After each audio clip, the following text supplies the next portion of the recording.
القابض الباسط الخافض الرافع المعز المذل السميع البصير الحكم العدل اللطيف الخبير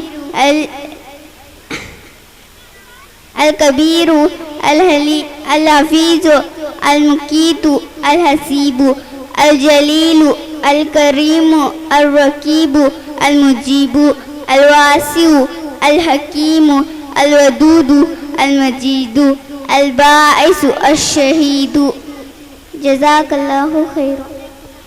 ماشاء اللہ، اللہ آپ کے علم میں برکت دے اور مزید ترقی عطا فرمائے. اب آپ کے سامنے میں ایک نظم پیش کرنے کے لیے ایک دن مرنا ہے، اس نظم کو پیش کرنے کے لیے مشاب بن مناف، فیصل بن فیاض، الطاف بن شبیر صاحب یہ اپنا نظم پیش کریں.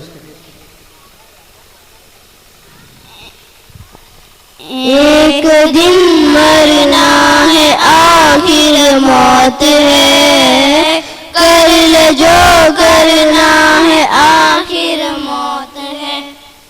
ایک دن مرنا ہے آخر موت ہے، کر لے جو کرنا ہے آخر موت ہے. تو نے منصب بھی اگر پایا تو کیا، دبدبا اپنا بھی دکھلایا تو کیا، کنج سیم و زر بھی ہاتھ آیا تو کیا، قصر عالی شاہ بنوایا تو کیا.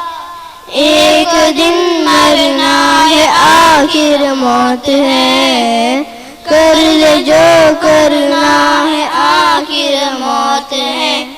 ایک دن مرنا ہے آخر موت ہے، کر لے جو کرنا ہے آخر موت ہے. آخرت کی فکر کرنی ہے ضرور، جیسی کرنی ویسی بھرنی ہے ضرور. عمر ایک دن گزرنی ہے ضرور، قبر میں میت اترنی ہے ضرور. ایک دن مرنا ہے آخر موت ہے، کر لے جو کرنا ہے آخر موت ہے. ایک دن مرنا ہے آخر موت ہے، کر لے جو کرنا ہے آخر موت ہے. بہر غفلت یہ تیری ہستی نہیں، دیکھ جنت اس قدر سستی نہیں. رہ گزر دنیا یہ بستی نہیں، جاہیں عیش و عشرت و مستی نہیں. ایک دن مرنا ہے آخر موت ہے، کر لے جو کرنا ہے آخر موت ہے. ایک دن مرنا ہے آخر موت ہے، کر لے جو کرنا ہے آخر موت ہے. حسن ظاہر پر اگر تو جائے گا، عالم فانی سے دھوکا کھائے گا. اے مناقش سانپ ہے ڈس جائے گا، رہنا غافل یاد رکھ پچھتائے گا. ایک دن مرنا ہے آخر موت ہے، کر لے جو کرنا ہے آخر موت ہے. ایک دن مرنا ہے آخر موت ہے، کر لے جو کرنا ہے آخر موت ہے. عیش و عشرت کے لیے انسان نہیں، یاد رکھ تو بندہ ہے مہمان نہیں. غفلت و مستی تجھے شایع نہیں، بندگی کر تو اگر نادان نہیں. ایک دن مرنا ہے آخر موت ہے، کر جو کرنا ہے آخر موت ہے، ایک دن مرنا ہے آخر موت ہے، کر لے جو کرنا ہے آخر موت ہے۔ ساری دنیا کی سجاوٹ پر نہ جا، نیکیوں سے اپنا اصلی گھر سجا، پھر وہاں بس چین کی بنسی بجا، انہو قد فاز فوزا من نجا۔ ایک دن مرنا ہے آخر موت ہے، کر لے جو کرنا ہے آخر موت ہے، ایک دن مرنا ہے آخر موت ہے، کر لے جو کرنا ہے آخر موت ہے۔ ماشاء اللہ، سبحان اللہ۔ یہ منقش سانپ ہے دس جائے گا، رہنا غافل آخر تو پچھتائے گا، ایک دن مرنا ہے آخر موت ہے، کر لے جو کرنا ہے آخر موت ہے۔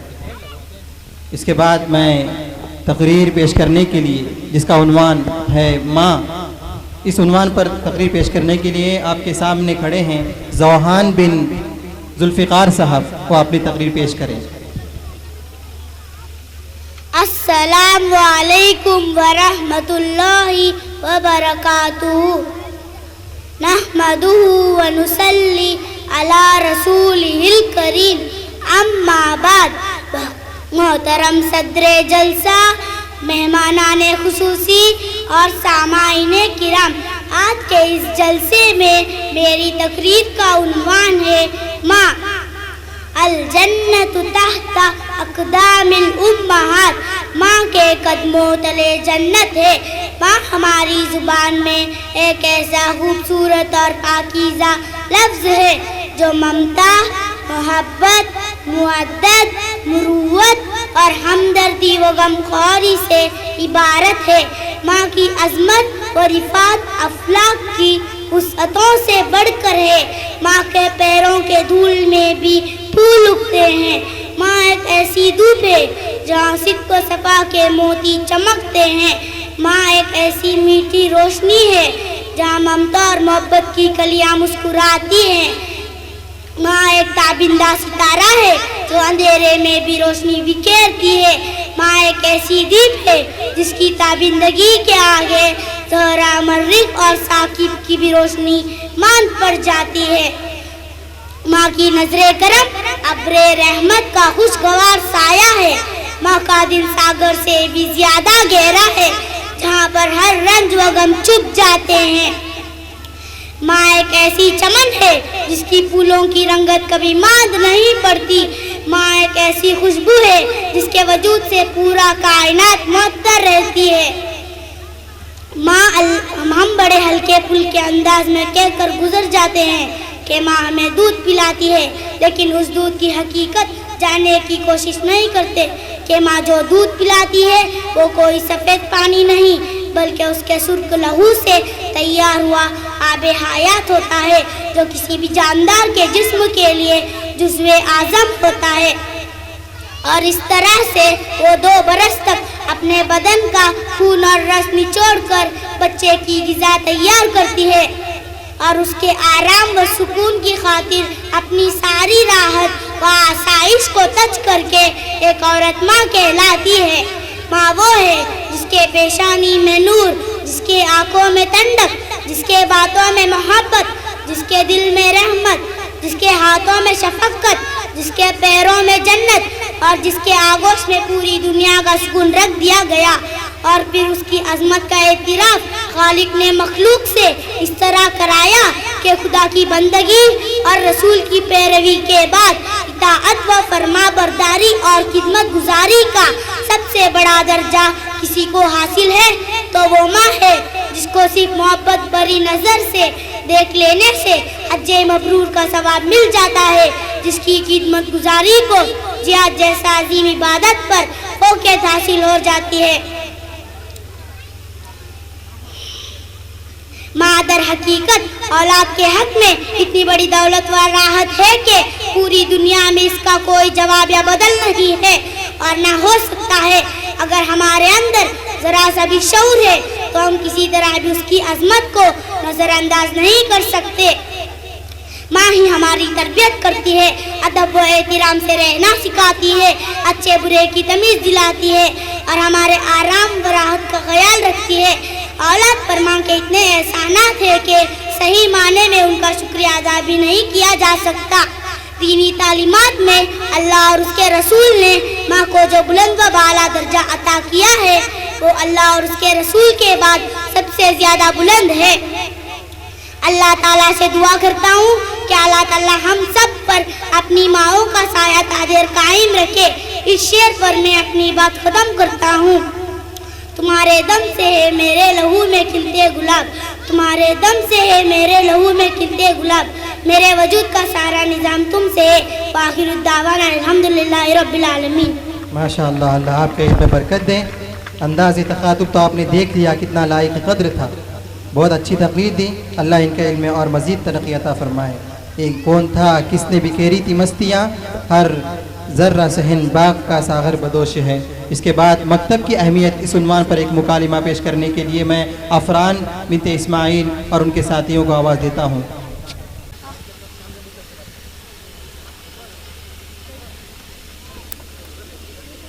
السلام علیکم۔ وعلیکم السلام۔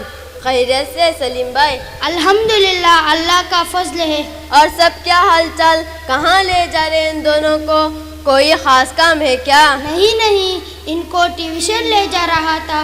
کیا کروں، آج کل صبح سے رات تک ان کی تعلیم کی فکر رہنی چاہیے۔ اسکولوں میں پیرنٹس پر زور دیا جاتا ہے، ان کا ہوم ورک، ان کا ٹیسٹ ایگزام، پتہ نہیں آج کل کتنے ٹیسٹ ہوتے ہیں، جس کی وجہ سے ان کی ٹیوشن پر پڑھنے بٹھانا ضروری ہو گیا ہے اور گھر میں بھی پڑھنے بٹھانا ضروری ہو گیا ہے، ورنہ پھر بڑے بیٹی کی طرح یہ بھی کہیں 8ویں فیل نہ نکلے۔ اچھا، ایسی بات ہے کیا؟ یہ کون ہے آپ کے ساتھ، کہاں جا رہے ہیں؟ یہ دو میرے بیٹے ہیں، میں ان دونوں کو شبینہ مکتب لے جا رہا ہوں۔ یہ میرا دوست انور بھائی ہے، زمزم محلے میں رہتے ہیں۔ شبینہ مکتب وہ کیا ہوتا ہے؟ ارے بھائی، شبینہ مکتب کے بارے میں آپ کو نہیں معلوم؟ نہیں بھائی، بتاؤ تو صحیح، مکتب کیا ہوتا ہے؟ مکتب یعنی جہاں پر اسکولی بچے آ کر قرآن، حدیث، عقائد وغیرہ کا علم حاصل کرتے ہیں۔ چونکہ ہمارے یہاں شام میں تعلیم ہوتی ہے، اسی لیے شبینہ مکتب کہتے ہیں۔ اچھا، ایسی بات ہے، مگر میرے بچے صبح اسکول، ٹیوشن یہ سب پڑھ کر تک جاتے، پھر دوسرے پڑھائی کے بعد فرصت ہی نہیں ملتی۔ بھائی صاحب، آپ کے بچے اسکول جاتے ہیں، ٹیوشن جاتے ہیں، دنیاوی تعلیم حاصل کرتے ہیں، بہت اچھی بات ہے، مگر آپ نے کبھی سوچا ہے کہ اپنے بچوں کو قرآن تجوید سے پڑھنا آئے، حدیث نبوی معلوم ہو، کچھ دینیات بھی سیکھ لے؟ اس کی فکر کبھی آپ نے کی ہے؟ یہ تو کبھی سوچا ہی نہیں، کیا کروں، وقت ہی نہیں ہے۔ میرے بھائی، یہ آپ کی غفلت ہے۔ انسان پر خود اپنی ہی اصلاح کے ساتھ ساتھ اپنے گھر والوں، بیوی بچوں کی اصلاح کی فکر کرنا بھی ضروری ہے۔ کی طرف لانے کی کوشش کرنا، فرائض واجبات کی ادائیگی کی تاکید کرنا اور گناہوں سے بچنے کی تاکید کرنا بھی انسان کی ذمہ فرض ہے۔ کیا آپ نے اپنے بچوں کو دین سکھایا، ان کو دین کی تعلیم دیا؟ چلو میں آپ کے بچوں سے پوچھتا ہوں، ہو سکتا ہے کہ آپ کے بچوں کی معلومات اسکول میں اچھا ہو، لیکن میں دین کے متعلق کچھ سوال کرتا ہوں۔ بیٹا بتاؤ، دین کسے کہتے ہیں؟ اس بارے میں مجھے کچھ نہیں معلوم۔ بیٹا تم بتاؤ، غسل کے فرائض کتنے ہیں؟ اس بارے میں مجھے اتنا ہی معلوم ہے کہ ٹاول لینا، بالٹی لینا اور پانی بدن پر انڈیل لینا۔ تم بتاؤ، کھانے کی کتنی سنتیں ہیں؟ سنت نہیں پتا، بس ابا امی ہمیں ٹیبل پر بٹھا کر کھلاتے پلاتے۔ تم بتاؤ، نماز کا کیا مطلب ہے؟ نماز یعنی مسجد میں جا کر اٹھ بیٹھ کرنا۔ سلیم بھائی، آپ ذرا ان دونوں سے سوال کیجئے، آپ کو پتا چلے گا کہ ان دونوں میں دین کی کتنی معلومات ہے۔ آپ ہی سوال کیجئے۔ بیٹا تم بتاؤ، دین کسے کہتے ہیں؟ اللہ تعالیٰ کے حکم اور نبی صلی اللہ علیہ وسلم کے طریقے پر زندگی گزارنے کو دین کہتے ہیں۔ تم بتاؤ، نماز کسے کہتے ہیں؟ ایک خاص انداز میں اللہ کے سامنے اپنی بندگی کا اظہار کرنے کو نماز کہتے ہیں۔ غسل کے فرائض کتنے ہیں؟ غسل کے فرائض 2 ہے۔ غسل کی نیت کرنا، پورے بدن پر اس طرح پانی بہانا کہ ایک بال برابر بھی کوئی جگہ سوکھی نہ رہے۔ پانی پینے کی سنتیں کتنے ہیں؟ پانی پینے کے 6 سنتیں ہیں۔ نمبر 1 دائیں ہاتھ سے پینا، نمبر 2 بیٹھ کر پینا، نمبر 3 دیکھ کر پینا، نمبر 4 بسم اللہ پڑھ کر پینا، نمبر 5 3 سانس میں پینا، نمبر 6 پینے کے بعد الحمدللہ کہنا۔ توجیہ سناؤ۔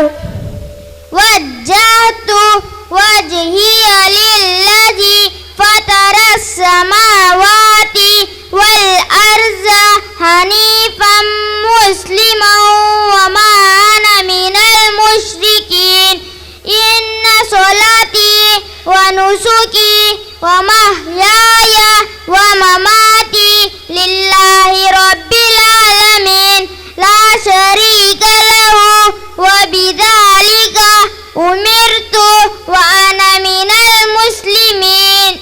کلمہ تمجید پڑھو۔ سبحان اللہ والحمد للہ ولا الہ الا اللہ واللہ اکبر ولا حول ولا قوت الا باللہ العلی العظیم۔ دیکھا آپ نے آپ کے بچوں کے اندر دین کی علم کی کتنی کمی ہے۔ آج ہمارا حال ہے کہ ہر چیز کی فکر ہے لیکن دین کی طرف توجہ نہیں۔ آج ہمارا حال ہے کہ پیدا ہوتے ہی بچوں کو ایسی نرسری میں بھیجے جاتے ہیں، وہاں اس کو ڈاگ کیٹ تو سکھائے جاتے ہیں لیکن اللہ کا نام نہیں سکھایا جاتا، دین کی باتیں نہیں سکھائی جاتی۔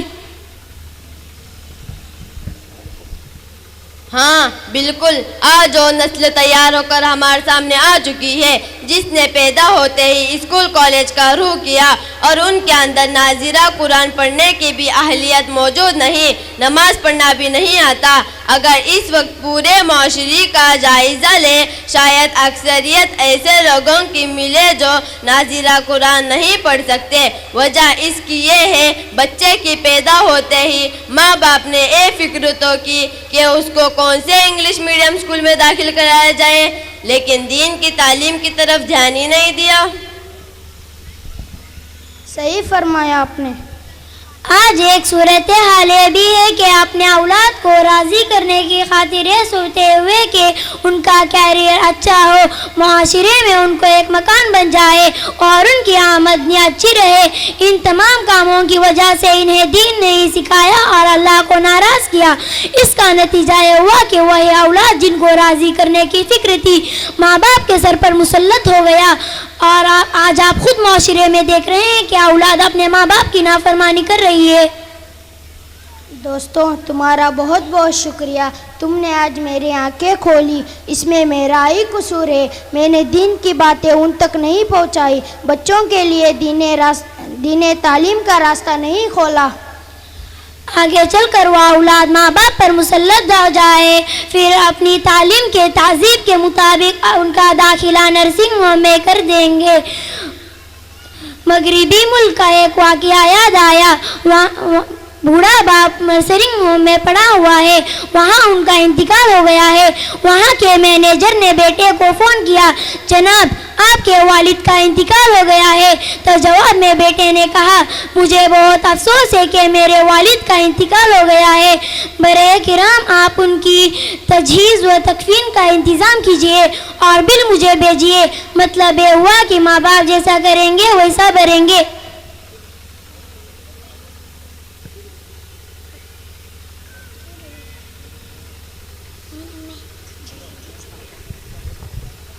ابا جان دیکھا ہے ان بچوں نے کتنا اچھا جواب دیا، دین کی باتیں سنوائے، نماز روزہ وغیرہ کے بارے میں بتائے۔ ابا جان آپ نے کچھ بھی توجہ نہیں دی، ہم بھی مکتب جا کر قرآن حدیث سیکھنا چاہتے ہیں۔ ضرور بیٹو، اللہ مجھے معاف کرے، آج ہی سے میں تمہارا داخلہ مکتب میں کرتا ہوں۔ ٹھیک ہے چلو بھائی چلتے ہیں اور داخلہ کرتے ہیں، مکتب کا وقت ہو رہا ہے۔